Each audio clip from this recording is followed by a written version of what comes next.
Welcome, educators. Whether you are a spreadsheet, dashboard, all things data fanatic like myself, or you break out into a cold sweat just hearing the words data meeting, it's okay. I've got you. My name is Jessica Lean, and I'm your host for this podcast, Data in Education. I'm also the founder of Data Informed Impact, where I work with schools and educators all over to get rid of some of that overwhelm and make things a little bit easier for them to make the best decisions for their students.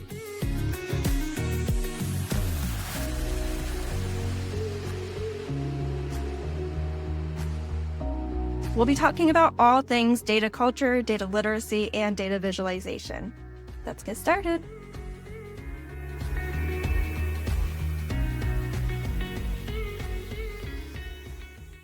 Today, we're diving deep into the world of data with Jennifer Ferguson, founder of, and I forgot to ask you how to say that word. Can you say it for me, Jennifer?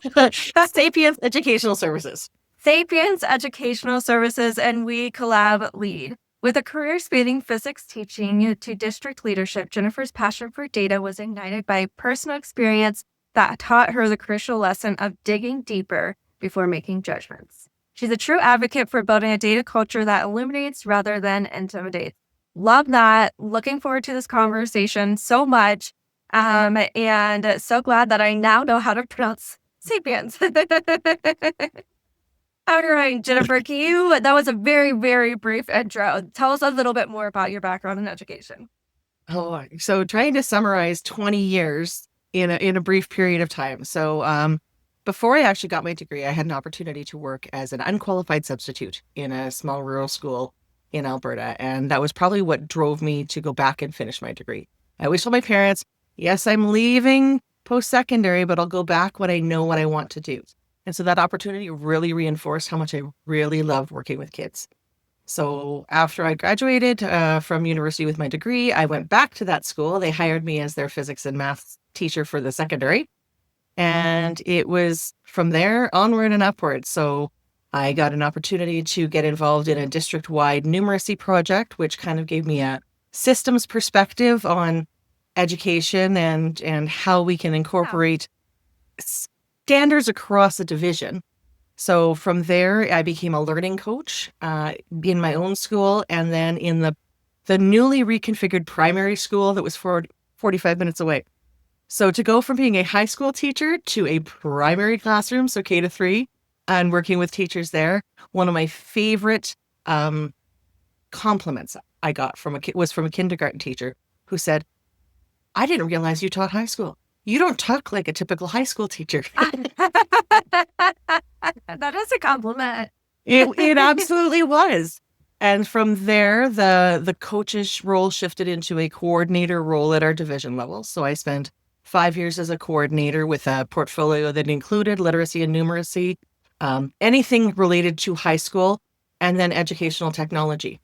And so in those years is when our division was really working with Kurtis and Lorna around implementing collaborative response and doing so with integrity. And Kurtis and Lorna had grown their grassroots framework and were looking for some support around the companion software WeCollab. And so it was an opportunity to follow them because I'm a loyal believer in collaborative response and to bring my skill set to Jigsaw Learning. And so that's where the company came from for Sapience Educational Services, so I could contract to them as well as do other PD work. And most recently now, since we've automated a number of the things that I was originally contracted to do, I found myself with some time, and it was happenstance that our local high school outreach campus advertised for a position for an assistant principal. It's a new role that they haven't had before. And so I get to come back home to our district, and I get to go back to working with kids now. Oh, that's amazing. So for those of you that don't know, she is, referring to Kurtis, who was on the podcast a few episodes back, which is really neat. We now get to talk to someone who knows Kurtis and his wife, Lorna, and has worked a little bit more on the tech side of collaborative response, which is a neat connection there. So we're excited to have you. And there's something else you said too. You're talking about... oh goodness, I lost my train of thought. Nope. You know what? It'll come back to me. Probably, like 2 days from now, in the middle of like me watching some kind of true crime show or something random. And then you can just find me on social media and say, hey, I meant to ask, and we'll have the conversation there. I guess sometimes I wonder if I should just write things down as people are talking. And I'm like, then I'm going to get really distracted. No, so it's okay. It'll come back to me. But I'm excited again to have you here coming from the collaborative response world after hearing Kurtis talk so much about the benefits of the system and talking about the different meetings. And it was just, we just had that conversation not too long ago, and it's fresh in my mind. And I am a true believer in collaboration and the work that they are doing as well. So welcome yet again. It's easy to be loyal to them. Yes, They're very purposeful and intentional around all the components. And I love that data and evidence is really one of the pillars. Yes, exactly. Yeah, it's perfect. And once Kurtis and I connected and then I met Lorna, it was just like, there's so much overlap in the work that we're doing, because you can't have collaboration without data, and you can't have the data without the collaboration. They go hand in hand. So that brings it back to the data and this big question of, when did you decide that you were a fan of all things data? Or maybe some things data, maybe not all things. No. It's all things data. I'm pretty sure when my sister gave me I have a little pin that says, this needs a spreadsheet. Yep. I have the mug. You know the one, right? Yes. I was the kid that, 4 out of 5 dentists are recommending Crest. 4 out of 5 dentists are recommending Colgate. Wait a minute. How can 80% of dentists be recommending 2 different things? And what are the other dentists recommending? So those were the kinds of things that would go through my mind at like 10 years old. Numbers have always fascinated me, even in, part-time jobs. I worked at McDonald's for 6 years of my life. And so just the stories that numbers can tell. And so my favorite teaching unit was always the stats and probability unit to kids, again, ages 15 to 18 kind of idea, when you present them with the same data, but displayed differently. And you get them to, you ask them questions of, what is the, and then you explain to them, actually, this is exactly the same data. It just has a different scale. And then all of a sudden the eyes get big and the jaws start to drop. And then you dig into, the biases around polls and, who did they ask this question to, and those sorts of things.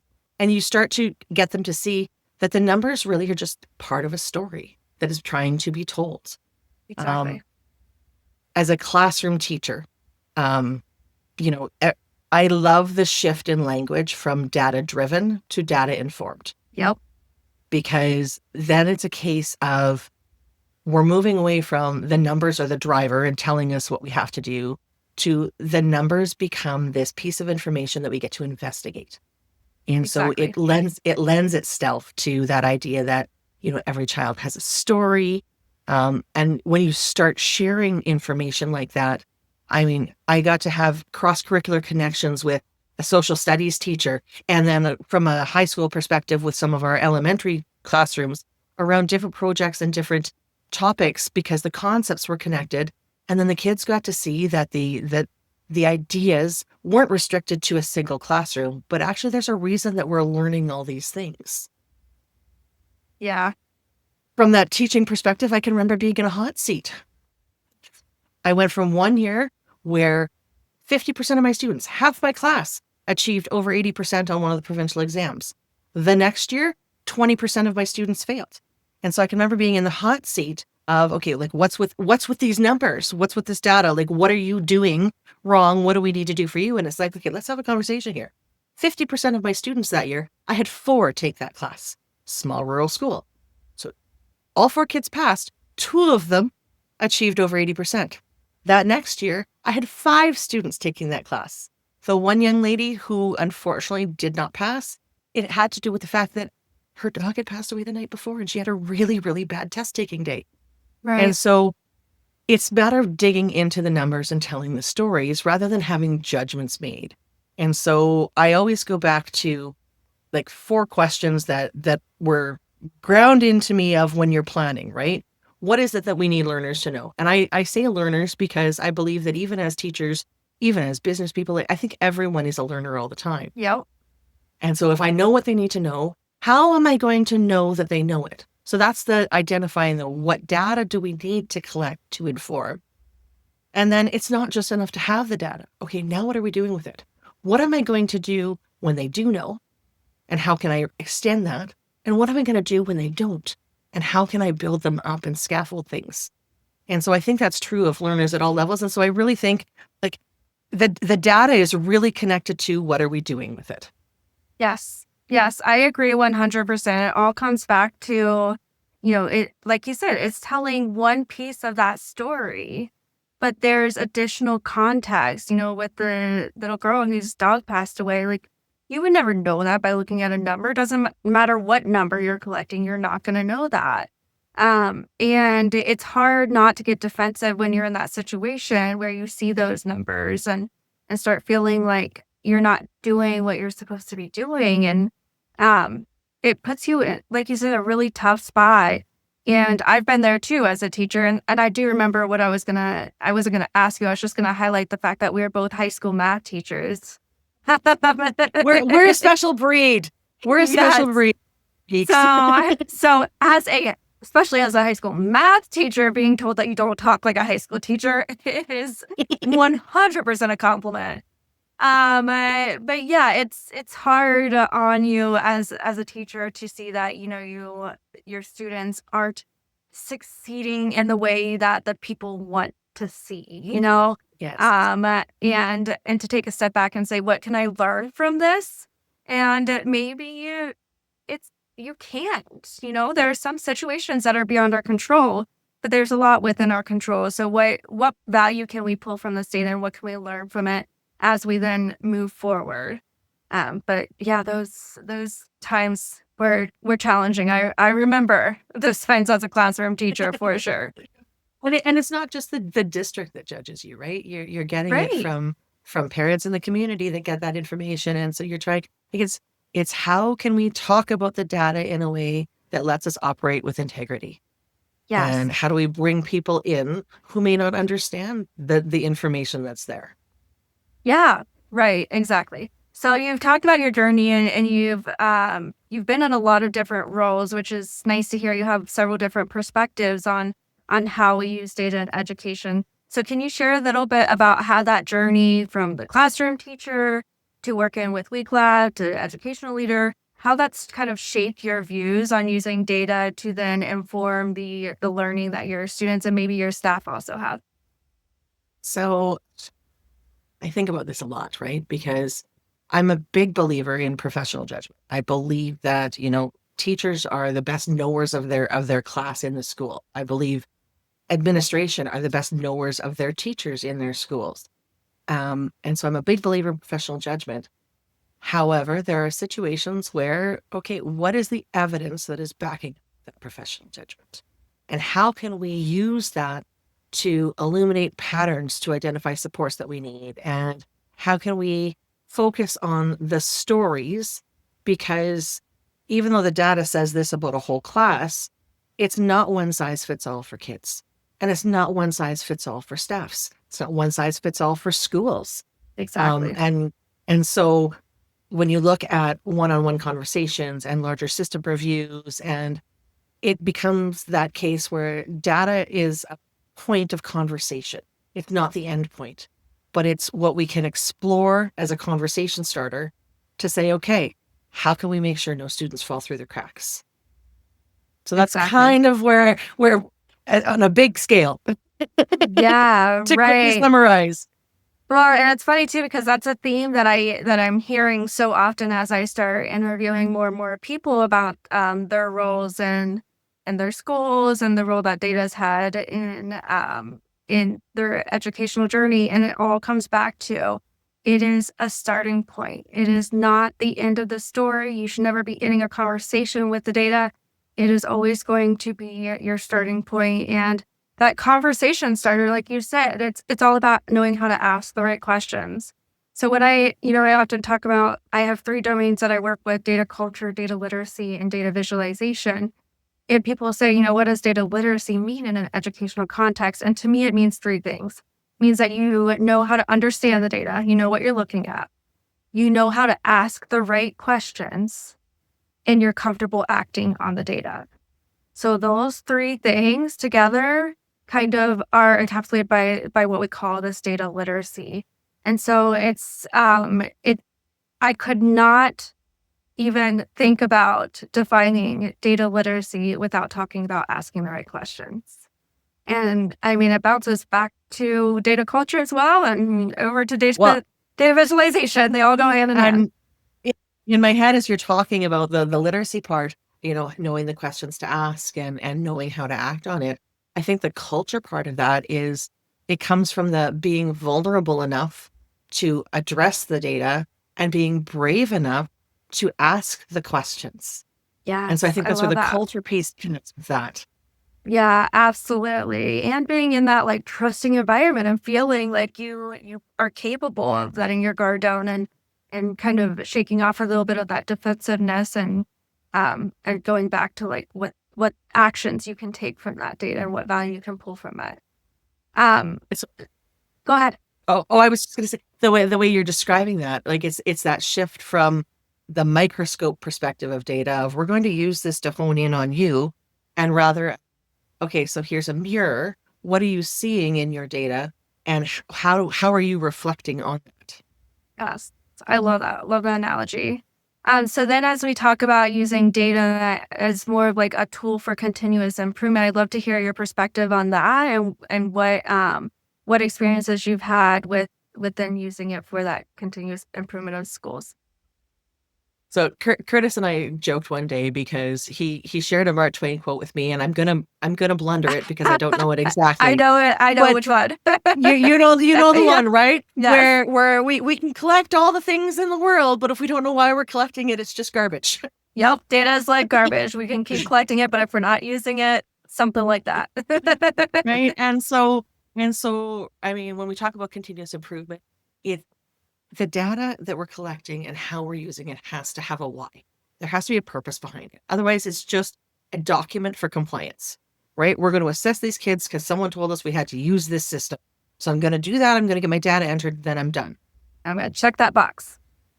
And it's that the idea behind the improvement is okay, but now you have that. What are we going to do with it? Right? So it's how are we going to use that to improve how we teach for students?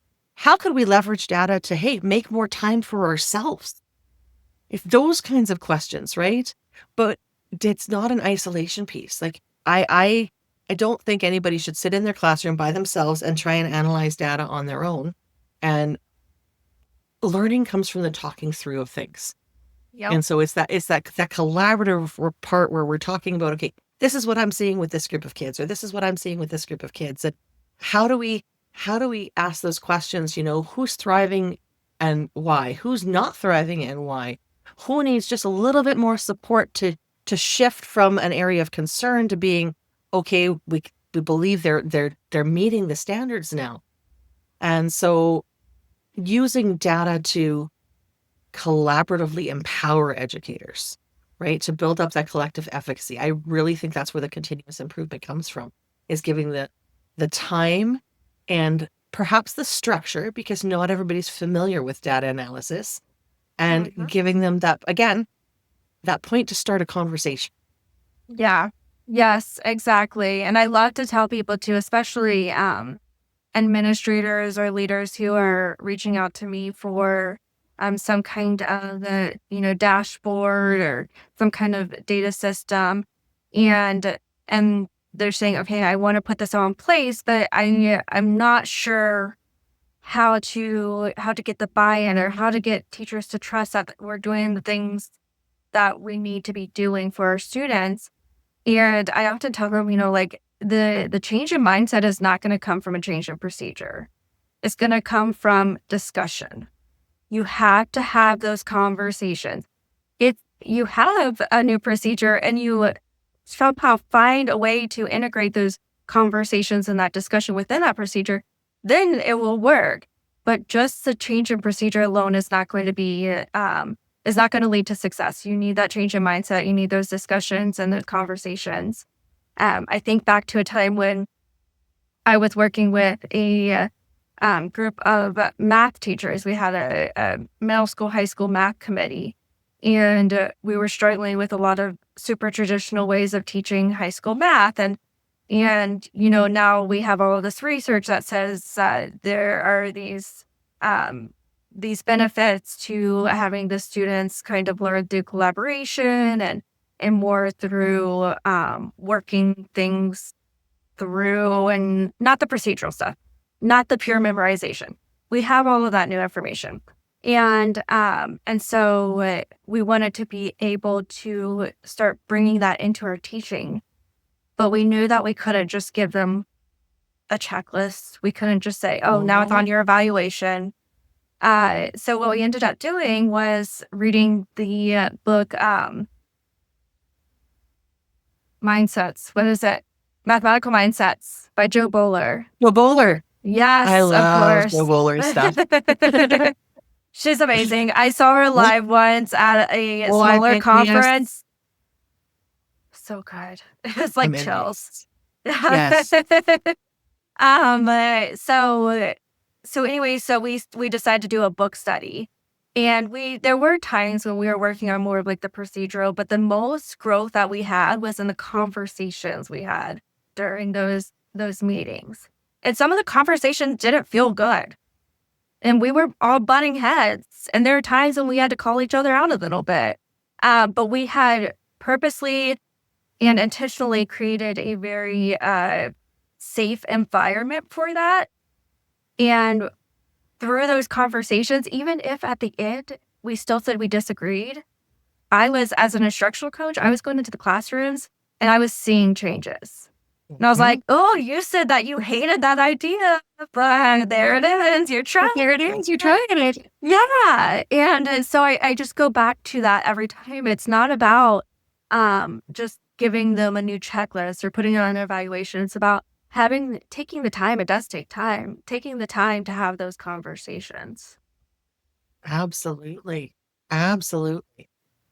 Yeah. So I've talked extensively with Kurtis about collaborative response, but I'd love to hear a little bit more about WeCollab and how that system, that digital companion has incorporated data. So I've been around WeCollab since before its inception, so I'm very, very biased. So please, this is not a sales pitch. This is just how much I believe. Okay. So way back when, it really started as a napkin conversation of, here are the things in collaborative response, and mainly here's what happens in a collaborative team meeting. And then having that conversation of this is what was on the science boards with the kids' cards and the stickers, and how could we translate that into a digital format? The information that was being copied and pasted from meeting notes, how could we get that to automate? And so the software itself really is in alignment with collaborative response and has evolved as collaborative response has evolved. From a perspective of what we can collect in the system, the first thing we always say is process trumps the program. I want you to be having the conversations about the kids. I want you to be talking about your practice. I want you to be talking about different ways you can support different key issues. And I don't want the software to be what stops that conversation. Yep. The goal behind the software is to enhance the conversation now and going forward by doing things like recording the team meeting and emailing out those notes automatically. And also from that meeting, taking each chunk of conversation that we have around a key issue and a particular student and putting that information in their profile, building out the teacher's to-do lists based on their commitments and putting that in an area that's functional for them. And out of all that, we get to go in and we can say, this is how many actions that we've taken for this particular child, or these are the supports that we put in place, and we get to rate them for their effectiveness for that student. So if it's great, we're giving it 3 stars, perfect. Are we deciding to keep that in place because that's what's helping a student be successful? Or has it done its job and we no longer need it because the child has met the outcome that we were aiming for? And we can then further incorporate that assessment data so that it can show up on the student cards, so that we can take a look when we're making our reading groups and visually create this group here, this group there, this group there, with pictures on student cards. And I mean, I could go on and on and on, but the whole goal of the system is to capture every child's story so that a teacher in grade 10, getting a new group of grade 9 students coming their way, can have some information, some data about that student. Everything from, some anecdotal notes about that student and how to make connections with them, to these are the strategies that we've used that have been successful. Here's one we tried that weren't successful, so that you don't have to reinvent the wheel and to try and get to know that student from scratch. You already have some information to start making decisions about how you're going to greet them on day one. Yeah. Oh my goodness. I love that. Especially the idea of that data, that information following them from grade to grade. And I know there are benefits and drawbacks to knowing about your students before they come into the classroom. But whenever there's a drawback, my brain just automatically goes to, well, that's not a drawback of having that information. That's a drawback of mindset, right? Because if you're thinking, oh, this student has had some challenging behavior, and now they're coming to my classroom and having challenging behavior, that's not on the information, that's on your mindset. I think back to when I was a teacher, there were times when I knew ahead of time, because of the teachers I worked with, which students were going to be a bit more challenging. And so for me, that just meant that I needed to take extra effort to make sure that I was building relationships with those students, to make sure that I was figuring out exactly how I could best support them and letting them know that I was a safe person, because in my situation, it had a lot to do with safety. So having that information is just gold in the hands of someone who knows how to use it.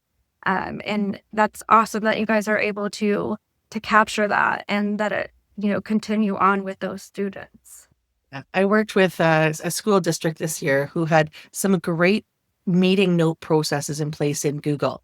And so they wanted to pilot the software and try it out. And so after, we'd met for a couple of times over the course of a few months, and they're like, I don't understand how this is going to make things better, because we already have all this information in our Google Docs.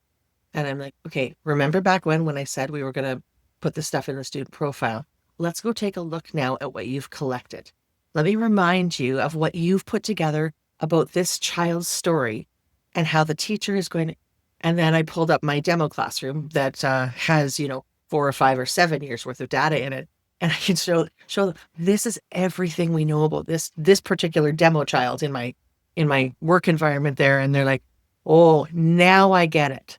Now I know why this is going to be beneficial. And so just, again, it's about the story. Yes. Yeah, definitely. Yeah, there's a really cool thing about notes on Google Docs, and that's that you can write whatever you want, because chances are nobody's ever going to go back and look at it again. So, yeah. Well, you said it, not me. I mean, I understand. It's so much of taking notes. I know, because this is how my brain works too. Is like the idea that it's being captured somewhere already helps it stick better in your brain. So I get that part, but yeah, no, I can't. I don't even know if I could say that I've looked back at a Google Doc for notes more than maybe 3 times in my entire career as a teacher. Unless I'm tagged in it with an assigned something. Yep. I'm with you. At that point, it's just notes. Yep. Exactly. All right. So, as we've talked a little bit about the literacy and the visualization, we've kind of touched a little bit on culture, but I want to dig into data culture a little bit more and talk a little bit about the strategies that you have found that have been most effective when it comes to switching from feeling more compliance driven to more like the collaborative feel when it comes to those data conversations. Culture, whether it's about data or working together, like culture is culture, and it really starts by building that trust, right? Yep. And that psychological safety, that idea that, I'm not going to be judged and evaluated for what I say. And so, understanding that discourse is productive. We can disagree and we can push each other to consider other perspectives. And so Kurtis talks a little bit, again, I've learned so much from Kurtis and Lorna over time, but that whole notion of norms, right? Yes. Yep. How are we going to work together? I have taken that process with me to working with a skating club, a baseball organization, the prom committee this year. We have norms for how we are going to work together, right? Probably And a good so thing. that Yeah. it is because once you have some clarity around that, it opens up that safety to be vulnerable. And from a leadership perspective, when you model being vulnerable, you're going to get that mirrored back at you because you're engaging and helping them to feel like, yes, this truly is a place where we can do that. And then small wins.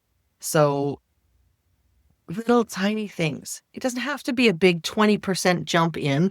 It can be this one student has learned 5 more letter sounds. That is fantastic news, right? Yeah. And so it's celebrating those things and allowing them the opportunity to feel the pride in those shifts, even that they might have disagreed with. And Right. so like no, all questions should be invited because you never know who else in the room has that same question. Yep. And then when we talk about it collaboratively, then it becomes, again, less about accountability and more just about this is how we operate. We look at this information, we have a conversation, we make some decisions, we try some things out, we come back, we reflect on what we tried. Did it work? Didn't it work? We pivot, we shift, and we try again. And so, again, going back to that whole microscope versus mirror perspective, that idea of getting involved in a purposeful and intentional way. Yeah. Yeah, I agree so much with everything you said, especially when it comes down to like celebrating those small wins and making sure that you're creating that environment where those teachers feel that safety and feel comfortable being able to ask those questions. So, do you have a specific experience or time in your educational journey that you think of when you think about, having that shift in that data culture and becoming a little bit more collaborative? So when I was a learning coach and moving into that primary school, there that was also a year where we had implemented the Fountas Pinnell benchmark system across the division. So okay, now we're gathering data. Now we're doing this new assessment system, and everything is feeling weighted. And then okay, we have the information. What are we looking at? And so there was a concern that came out of that of the English language learner students not performing as well as expected in early literacy as we would hope for kids coming into school, period. But even reflecting upon the fact that okay, it's English language, they haven't been exposed to it for those first 5 years like other kindergarten kids. There were still red flags that were coming up for teachers, and so digging down into that of okay, well, what is concerning and why is this concerning for you, and what are you seeing in your classroom, and it came out that it wasn't necessarily about a capability, but it was about access. The books that they Mm-hmm. were trying to use and introduce didn't have any context for some of these kids because coming from some of the places that they were coming from, they've never had a pet dog. So why are we talking about Spot? Mm-hmm. Those sorts of scenarios, right? And so it led to an exploration of what other resources could we bring into the school where kids could see themselves in it, right? Yes. So for our First Nations students, what could we bring in there? For our students that we were getting from the as Syrian refugees, what could we bring in there? There's a host of High German Mennonite in our community. So what can we bring in there that reflects their experiences? And all of a sudden, we started to see not okay, it wasn't overnight, but over the Right. course of time that I was there, you got to see the growth in the teacher perspective of what they were selecting for resources and what the school was purchasing to support those teachers. And then you got to see that real increase in achievement that they could be proud of, right? So the Yeah. powerful numbers story of information is there and we can make judgment, or we can take action. And now we have this success because we were really to dive in and then listen. Yeah, and it's really all about taking that information that might feel like it's beyond your control and turning it into something that you do have control over and figuring out how to put that control back in your hands so that you can then help your students succeed. And I just every time I think about, working with students who don't have English as their first language and they had just migrated. I'm like, I can't imagine, even as an adult, going into a space where I can't communicate with the people around me. Mhm. And to think about just like not even the academic, but the psychological effects that has on somebody or a child to be put in that situation. And then to be surrounded by people who are looking at them like, I don't know what to do with you. I can't teach you. It just kills me so much to think about that situation. So I love hearing that story about how you guys were able to kind of turn things around and start making them feel. I'm sure it led to making them feel a lot more safe, a lot more safer. English, a lot safer But in the environment. yeah, it's that sense of belonging, right? Hmm. Yeah. And I mean, we experience it as adults, when you go to join a new school or join a new team or join a new, you know, volunteer project or whatever. Parents Yeah. that join school councils, like it is about that sense of belonging, and so if we can start that and use data to help inform how we can make that better, I'm all for it. Yeah. I agree. I agree. Okay, so this has been a fantastic conversation. I love hearing all of your stories and all about the different suggestions you have when it comes to especially that data culture. So, if our listeners want to hear more from you or get in contact with you, how would they do that? So I'm assuming you're posting my email address and social media Yes. details in the description. And so please leverage any of that. Send me an email, send me a DM, tag me in a post, and we can start a conversation. I love to learn from all sorts of perspectives. And like I said, I believe that all questions deserve to be asked. So if you have one, please let me know.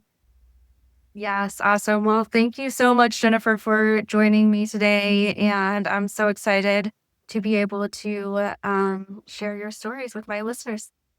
Thank you for having me. It has been an honor to just talk about the experience. Yes, thank you. Well, my friend, did you enjoy it? I'm really hoping the answer is yes.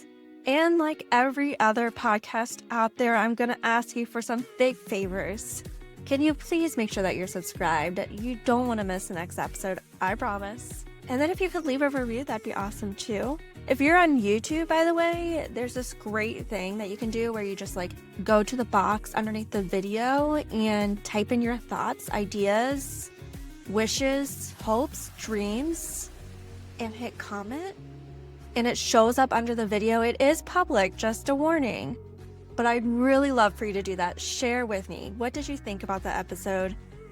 Or what are your dreams in life? It's okay. You can really leave any kind of comment. And I'll do my best to respond. Above all else, I appreciate you listening, and I hope you have a fantastic rest of your day.